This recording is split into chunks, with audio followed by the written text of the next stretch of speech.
Hello guys, আসসালামু আলাইকুম। আশা করি সবাই ভালো আছেন। তো দেখেন, এতদিন দেখাইছি বাড়ির বাগান, আজকে দেখাবো বাড়ির সবজি বাগান। দেখেন কত সবজি বাগান। আমার শাশুড়ি প্রত্যেক বছরে সবজির কিছু না কিছু গাছ লাগিয়ে থাকে, তো এই বছরও লাগিয়েছে। দেখেন দেখেন কত সবজির গাছ, মিষ্টি কুমড়া, কুমড়া, পাইনশা, কদু। গাইজ, এটা নাকি বিরনির গাছ, এটা নাকি বিরনিতে দিলে খুব সুন্দর সেন্ট বের হয়।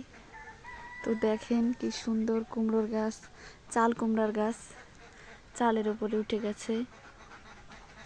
এই তো কতগুলা গাছ।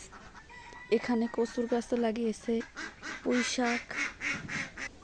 তো গাইস, দেখলেন আমার শাশুড়ি মিষ্টি কদু, পাইনশা কদু, চাল কুমড়ে এবং পুঁই শাকের গাছ লাগিয়েছে এবছর।